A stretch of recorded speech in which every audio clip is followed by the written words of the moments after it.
Hello, আজকে আমরা জানবো যারা কানাডাতে ট্যুরিস্ট ভিসায় ফ্যামিলি সহ মুভ করার পরে সেখানে যদি আপনার সন্তান জন্মগ্রহণ করে, তো সেই ক্ষেত্রে আপনার সন্তান কি কানাডার সিটিজেনশিপ পাবে কিনা সেই বিষয়টা। তো দেখা গেল যে আপনি ফ্যামিলি সহ কানাডায় মুভ করলেন ট্যুরিস্ট ভিসায়, তো সেখানে তো আপনার ওয়ার্ক পারমিট নেই বা এখনো পাননি, আপনি সেখানে পিআর হোল্ডার না, বা আপনি সেখানে কিছুদিন থাকার পরে অ্যাসাইলামটা ক্লেম করবেন বা অ্যাসাইলামটা ক্লেম করেছেন বাট রেজাল্ট পাননি। এই অবস্থায় যদি আপনার সন্তান জন্ম হয়, সেক্ষেত্রে সে কানাডিয়ান সিটিজেনশিপ পাবে কিনা। এই প্রশ্নের উত্তর হচ্ছে 100% আপনার সন্তান কানাডিয়ান সিটিজেনশিপ পাবে।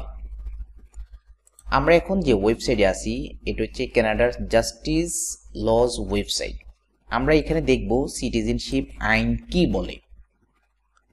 তো এখানে যখন আপনি টেবিল অফ কন্টেন্টসে আসবেন, ক্লিক করলেই আপনি এখানে দেখতে পাবেন যে 3 প্যারাতে part 1 the right to citizenship. এখানে জাস্ট ক্লিক করবেন। ক্লিক করলে আপনার কাছে রুলটা চলে আসবে। এই যে এখানে দেখতে পাচ্ছেন, এখানে বলা আছে পারসনস হু আর সিটিজেন্স, মানে কোন ব্যক্তিরা সিটিজেনশিপ পাবে। যেমন এই পারসন ইজ এ সিটিজেন, একজন ব্যক্তি সিটিজেন হবে যদি the person was born in Canada, যদি সে কানাডাতে জন্মগ্রহণ করে। তার মানে কি হলো, জন্মসূত্রে আপনার সন্তান কানাডার সিটিজেনশিপ পাবে।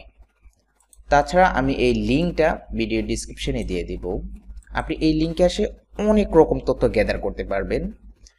যেমন ধরুন স্টেপ টু কানাডিয়ান সিটিজেনশিপ, তো কিভাবে আবেদন করতে হবে, আপনার কত সময় হলে আবেদন করা যাবে, কি কি ডকুমেন্টস লাগবে, কোন কোন ফর্মগুলো ফিল আপ করতে হবে, কত টাকা পে করতে হবে, ফাইনালি সাবমিট করতে হবে অ্যাপ্লিকেশনটা। তো এখানে সকল তথ্য দেওয়া আছে। আপনি যখন এই পেজটা দেখবেন তখন লটস অফ ইনফরমেশন আপনি গ্যাদার করতে পারবেন। আর তাছাড়া আপনার সন্তান যখন 18 বছর হবে তখন অ্যাজ এ প্যারেন্টস হিসেবে আপনাদের জন্য, পিতামাতার জন্য আবেদন করতে পারবে।